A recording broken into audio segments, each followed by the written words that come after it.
உத்தரப்பிரதேச மாநிலத்தில் பிரியங்கா காந்தியினுடைய பிரச்சாரம் அனல் பறக்க தொடங்கி இருக்கு. பாஜக தலைவர்கள் ராகுல் காந்தியவோ சோனியா காந்தியவோ விமர்சிக்கிறத விட பிரியங்கா காந்தியை கடுமையா விமர்சிக்க தொடங்கி இருக்காங்க. அமேதி, ரெய்பரேலி இந்த 2 தொகுதிக்கான பொறுப்பாளராக இருக்கக்கூடிய பிரியங்கா காந்தி அவருடைய வித்தியாசமான அணுகுமுறையால மக்களிடம் நல்ல ஒரு வரவேற்பை பெற தொடங்கியிருக்காங்க. இதே நேரத்தில் பாஜகவை சேர்ந்த மத்திய அமைச்சர்களும் மூத்த தலைவர்களும் பிரியங்கா காந்தியை நோக்கி கடுமையான விமர்சனங்களை முன்வைக்கிறாங்க. இதற்கு என்ன காரணம்?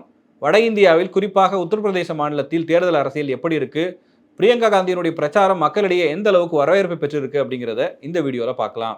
மே 20ஆம் தேதி அமேதி, ரெய்பரேலி போன்ற தொகுதிகளுக்கு வாக்குப்பதிவு நடக்கவிருக்கிறது. இது 5ஆம் கட்டமாக நடைபெற போற மக்களவைத் தேர்தல்.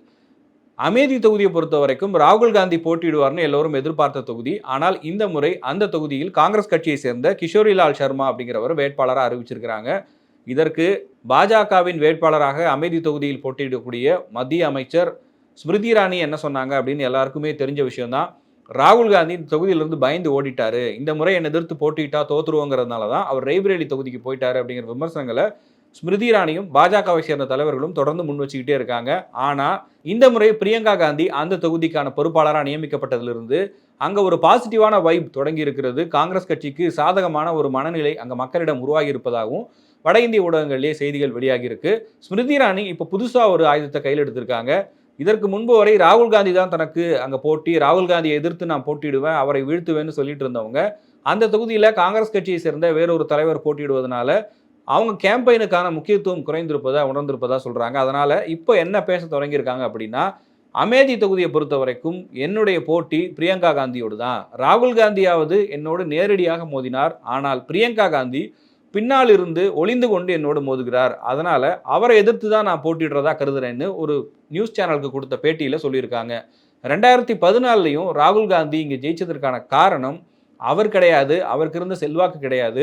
உத்தரப்பிரதேச மாநிலத்தினுடைய மூத்த தலைவரான சமாஜ்வாதி கட்சியை சேர்ந்த முலாயம் சிங் யாதவினுடைய செல்வாக்கில் தான் ராகுல் காந்தி 2014 ஜெயிச்சாரே தவிர அவருக்கு நாங்கள் தனியாக எந்த ஒரு செல்வாக்கும் இல்லைன்னு கடுமையான விமர்சனங்களை ராகுல் காந்தி மேலே ஸ்மிருதி இரானி முன் வச்சிருக்காங்க. பிரியங்கா காந்தியை எதிர்ப்பது ஏன், அது அவங்களுக்கு சாதகமாக இருக்குமா, இந்த போட்டி தான் உண்மையிலேயே அமேதி தொகுதியில் இருக்கா அப்படின்னு கேட்டால், உண்மையிலேயே அமேதி தொகுதிக்கு ஒரு முக்கியத்துவம் கிடைப்பதற்கான காரணம் ராகுல் காந்தி தான். ராகுல் காந்தி போட்டியிடுவாரா இல்லையா அப்படிங்கிற எதிர்பார்ப்பு தான் தேசிய அளவில் ஒரு பேசு பொருளாக மாறுவதற்காக காரணமாக இருந்தது. இல்லைனா அமேதி தொகுதியும் மற்ற தொகுதிகள் போல தான் இருந்திருக்கும். உத்தரப்பிரதேச மாநிலத்தை பொறுத்த வரைக்கும் 80 தொகுதிகள் இருக்குது. ஆனால் அதிகம் பேசப்படக்கூடிய தொகுதிகள்னு பார்க்கும்போது பிரதமர் மோடி போட்டியிடக்கூடிய வாரணாசி தொகுதி, ராகுல் காந்தி இதற்கு முன்பு போட்டியிட்ட அமேதி, காங்கிரஸ் கட்சியினுடைய கோட்டையாக இருக்கக்கூடிய ரெய்பரேலி, இந்த மாதிரி தொகுதிகள் தான் அங்கே பேசு பொருளாக மாறி இருக்கிறது. அந்த வகையில் ஸ்மிருதி இரானியை பொறுத்த வரைக்கும் தனக்கு வலுவான ஒரு போட்டியாளர் இருப்பதாக முன்னிறுத்தினால்தான் மக்களிடையே அது ஒரு பேசு பொருளாக மாறும். அந்த அரசியல் களத்தில் நேரடி போட்டி என்பது பிரியங்கா காந்தி அப்படின்னு சொல்லும்போது கூடுதலான ஒரு முக்கியத்துவம் கிடைக்கும். அப்படிங்கிறதுனால தான் இதை ஸ்மிருதி இரானி இப்போ பேசியிருப்பதா அரசியல் பார்வையாளர்கள் சொல்கிறாங்க. ஸ்மிருதி இரானியினுடைய பிரச்சாரத்தை பொறுத்த வரைக்கும் அவங்க அதிகமாக என்ன சொல்கிறாங்க அப்படின்னா, ராகுல் காந்தியோ அல்லது காங்கிரஸ் குடும்பத்தை சேர்ந்தவர்களோ மிகப்பெரிய அளவுக்கான பின்னணியிலிருந்து வராங்க, நான் அப்படி இல்லை, ஒரு சாதாரண பின்னணியிலிருந்து வந்து இன்னைக்கு உங்களுடைய ஆதரவோடு எம்பி ஆகி அதன் பிறகு மத்திய அமைச்சராக இருக்கேன், நான் ஜெயிச்சேன் அப்படின்னா எப்போதுமே உங்களோட தான் இருப்பேன். ஆனால் காந்தி குடும்பத்தை சேர்ந்தவர்கள் இங்கே வெற்றி பெறும்போது எத்தனை முறை தொகுதிக்கு வந்திருக்காங்க, அவங்க எப்போவுமே ஜெயிக்கும் போது தான் இங்கே வருவாங்க, எலெக்ஷன் டைமில் மட்டும்தான் இங்கே வருவாங்க, நான் அப்படி கிடையாது, எப்போதுமே உங்களோட இருக்கேன் அப்படிங்கிற ஒரு பிரச்சாரத்தை தொடர்ந்து தீவிரமாக ஸ்மிருதி இரானி முன்வைக்கிறாங்க. அதே நேரத்தில் காங்கிரஸ் கட்சியினுடைய வேட்பாளராக இருக்கக்கூடிய கிஷோரிலால் சர்மா அப்படிங்கிற ஒரு 40 வருஷத்துக்கும் மேலாக இந்த தொகுதியில் தேர்தல் பொறுப்பாளராக இருக்காரு. இந்த தொகுதியில் இதுக்கு முன்னாடி ராஜீவ் காந்தி போட்டிட்டு இருக்காரு, சஞ்சீவ் காந்தி, இப்படி பல காங்கிரஸ் தலைவர்கள் காந்தி குடும்பத்தை சேர்ந்தவர்கள் போட்டிட்டு இருக்காங்க. சோனியா காந்தி முதல் முறையாக அரசியலுக்கு வரும்போது தேர்ந்தெடுத்த தொகுதியும் அமேதி தொகுதி தான். 91ல் ராஜீவ் காந்தி மறைவுக்கு பிறகு சதீஷ் சர்மா அப்படிங்கிறவரை காங்கிரஸ் கட்சி வேட்பாளராக நிறுத்தியது. அவர் அப்போது 99,000 வாக்குகள் வித்தியாசத்தில் முதல் முறை போட்டியிட்டப்ப தேர்தலில் ஜெயிச்சாரு. 98 வரையும் அவர் தான் எம்பியாக இருக்காரு. 98ல் தான் முதல் முறையாக பாஜக வேட்பாளர் காங்கிரஸ் வேட்பாளரை வீழ்த்தி அந்த இடத்துல ஜெயிக்கிறாரு. இருந்தாலும் 99ல் சோனியா காந்தி முதல் முறையாக தேர்தல் அரசியலுக்குள்ளே வரும்போது அவங்க போட்டியிட்ட முதல் தேர்தலையே மிகப்பெரிய வெற்றியை அமேதி தொகுதியில் பெற்றாங்க. அதன் பிறகு தான் 2004ல் ராகுல் காந்தியிடம் இந்த தொகுதியை கொடுத்துட்டு அவங்க ரெய்பரேலி தொகுதிக்கு போனாங்க. அதிலிருந்து தொடர்ச்சியாக ராகுல் காந்திக்கு இங்கே ஒரு ஏறுமுகம் தான் இருந்தது. 2019 தேர்தலில் முதல் முறையாக தோல்வி அடைந்தார். இந்த முறை என்ன பிரச்சாரத்தை முன்வைக்கிறாங்க அப்படின்னா, வயநாடு தொகுதியில் போட்டியிடுற வரைக்கும் ராகுல் காந்தி இரண்டாவதாக இன்னொரு தொகுதியில் போட்டியிடுவது குறித்து எங்கேயுமே பேசலை, வயநாடு தொகுதி மக்களை ராகுல் காந்தி ஏமாத்திட்டாரு, இப்போ இரண்டாவதாக இன்னொரு தொகுதியில் போட்டு இந்த தொகுதி மக்களையும் ஏமாத்துறாருன்னு பாஜகவினர் ராகுல் காந்தி மேலே கடுமையான குற்றச்சாட்டுகளை முன்வைக்கிறாங்க. ஆனால் இந்த 2 தொகுதியுமே கவனிக்க வேண்டிய விஷயமா இருக்கிறது என்ன அப்படின்னா, பிரியங்கா காந்தி தான்.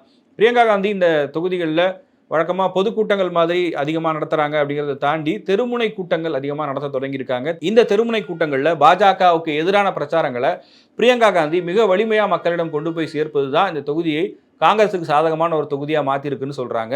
நான் இந்த வீடியோவோட தொடக்கத்தில் சொல்லியிருந்த மாதிரி பாஜகவை சேர்ந்த தலைவர்கள் பிரியங்கா காந்தியை அதிகமாக விமர்சிக்க தொடங்கியிருக்காங்க. அதற்கு ஒரு காரணமும் பிரியங்கா காந்திக்கு மக்களிடையே கிடைத்திருக்கக்கூடிய செல்வாக்கு, வரவேற்பு, இது எல்லாமே தான். காங்கிரஸ் கட்சியினுடைய பொதுச் செயலாளராக இருக்கக்கூடிய பிரியங்கா காந்தி இதுக்கு முன்னாடி உத்தரப்பிரதேச அசம்பிளி எலெக்ஷன் எல்லாமும் ஒர்க் பண்ணியிருக்காங்க. ஆனால் அப்போ இருந்ததை விட இப்போ அவங்களுக்கு ஒரு பெரிய வரவேற்பு இருப்பது பாஜக தலைவர்களுக்கு ஒரு அச்சத்தை ஏற்படுத்தியிருக்குன்னு சொல்கிறாங்க. ரேபரேலியில் ஒரு கேம்பெயினில் பேசும்போது உள்துறை அமைச்சர் அமித்ஷா என்ன சொல்கிறாருன்னா, காந்தி குடும்பத்தை சேர்ந்தவர்கள் தேர்தல் நேரத்தில் மட்டும்தான் இந்த தொகுதிக்கு வருவாங்க, மற்ற நேரங்களில் இங்கே வரவே மாட்டாங்க. பெரும்பாலும் வெளிநாடு பயணங்களுக்கு போகக்கூடியவர்களாக இருக்கிறாங்க. அவங்க எங்கே போகிறாங்க, என்ன பண்ணுறாங்க அப்படிங்கிறது யாருக்கும் தெரியாமல் இருக்குது.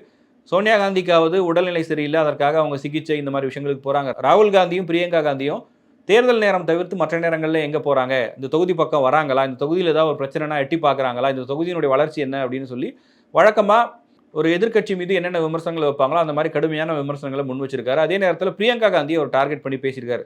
தாய்லாந்துக்கு சமீபத்தில் பிரியங்கா காந்தி தாய்லாந்து போயிருந்தாங்க, அதை பற்றி பேசி அதை கடுமையாக விமர்சனம் பண்ணியிருக்காரு. அதற்கு பிரியங்கா காந்தி பதில் சொல்லியிருக்காங்க. நான் தாய்லாந்துக்கு போனது உண்மைதான், என்னுடைய மகளை சந்திப்பதற்காக போயிருந்தேன். ஆனால் உள்துறை அமைச்சர் அமித்ஷாவுக்கு இதெல்லாம் எப்படி தெரியுது, அவருடைய வேலையே இதுதான், யார் யார் எங்கெங்கே போகிறாங்க, என்ன பண்ணுறாங்க அப்படிங்கிறத கவனிக்கிறது மட்டும்தான் அமித்ஷாவினுடைய வேலையாக இருக்குது. ஒரு பெண் எங்கே போகிறாங்க எங்கே வராங்கிறத ஏன் அமித்ஷா பார்க்குறாரு கேட்குறாரு அப்படிங்கிற கேள்வியெல்லாம் ரொம்ப காட்டமாக அவங்க முன் வச்சிருக்காங்க. இதே போல் மத்திய அமைச்சர் பியூஷ் கோயலும் பிரியங்கா காந்தி மீதான விமர்சனங்களை கடுமையாக வச்சிருக்காங்க. இதுதான் காங்கிரஸ் கட்சிக்கு அங்கே கிடைத்திருக்கக்கூடிய வெற்றின்னு சொல்கிறாங்க. ஊடகங்களில் பேசு பொருளாக இருப்பதற்காக தொடர்ந்து பலரும் முயற்சிக்கும் போது பிரியங்கா காந்தியினுடைய பிரச்சாரமும் மக்களிடம் அவருக்கு கிடைத்திருக்கக்கூடிய செல்வாக்கும் பாஜக தலைவர்களை இந்த மாதிரி பேச வச்சிருக்கு. இது ஒரு வகையில் நல்லது தான். காங்கிரஸ் கட்சி ரேபரேலி தொகுதியும் அமேதி தொகுதியும் மட்டுமே ஃபோக்கஸ் பண்ணுற மாதிரியான ஒரு பிரச்சாரமும் முன்னெடுக்கப்படுது. ஆனால் அப்படி கிடையாது. ராகுல் காந்தி ரேபரேலி தொகுதியில் போட்டிட்டாலும் அவருடைய கவனம் என்பது தேர்தல் நடக்கக்கூடிய எல்லா இடங்களுக்குமானதாக தான் இருக்குது. அவருடைய தொகுதிக்கு மட்டும் அவர் பிரச்சாரம் பண்ணலை, மற்ற தொகுதிகளுக்கு போகிறாரு. இந்தியா கூட்டணியில் இருக்கக்கூடிய மற்ற தலைவர்களுக்கு பிரச்சாரம் பண்ணுறாரு. காங்கிரஸ் கட்சி போட்டியிடக்கூடிய மற்ற தொகுதிகளுக்கான பிரச்சாரத்தில் ஈடுபடுறாரு. ஒட்டுமொத்தமாக பார்க்கும்போது ரொம்ப குறைவான நேரமே ரேபரேலி தொகுதிக்கு ராகுல் காந்தி ஸ்பெண்ட் பண்ணுறதா சொல்கிறாங்க. ஆனால் பிரியங்கா காந்தியை பொறுத்த வரைக்கும் இந்த ரெண்டு தொகுதியுமே ரொம்ப ஷார்ப்பாக அதிகமான கவனம் செலுத்தி ஒவ்வொரு இடங்கள்லையுமே எங்கெங்கெல்லாம் காங்கிரஸுக்கு ஒரு பின்னடைவு இருக்குமோ அல்லது எந்தெந்த பூத்துலலாம் கூடுதலான கவனம் தேவைப்படுதோ அங்கெல்லாம் கூடுதலான ஃபோக்கஸ் கொடுக்குறாங்க. தன்னை ஒரு காந்தி குடும்பத்திலிருந்து வரக்கூடியவர், சோனியா காந்தியின் மகள், ராகுலின் தங்கை அப்படிங்கிற பெரிய ஒரு இமேஜோடையோ அந்த மாதிரி ஒரு பெரிய எண்ணத்தையோ பெரிய தோற்றத்தையோ ஏற்படுத்திக்காம ஒரு சாதாரண காங்கிரஸ் ஒர்க்கர் அப்படிங்கிற எண்ணத்துல தான் பிரியங்கா காந்தி வேலை செய்யறதா சொல்றாங்க. அதற்கு நல்ல பலன் இருப்பதாகவும் சொல்லப்படுது. வர மே 20ஆம் தேதி 5ஆம் கட்ட மக்களவை தேர்தல் நடக்க போது. அன்னைக்கு தான் இந்த 2 தொகுதிகளிலும் வாக்குப்பதிவு என்பது நடைபெறவிருக்கிறது. பிரியங்கா காந்தியினுடைய தேர்தல் பிரச்சாரம் எந்த அளவுக்கு ஈடுபட்டு இருக்கிறது, மக்களுடைய சாய்ஸ் என்ன, யாருக்கு ஆதரவாக வாக்களிக்க போறாங்க அப்படிங்கிறது அன்னைக்கு தான் மக்கள் முடிவு பண்ணி ஓட்டு போட போறாங்க. அதனுடைய முடிவுகள் ஜூன் 4ஆம் தேதி தெரியும். அதுவரை நாமும் பொறுத்திருந்து பார்க்கலாம்.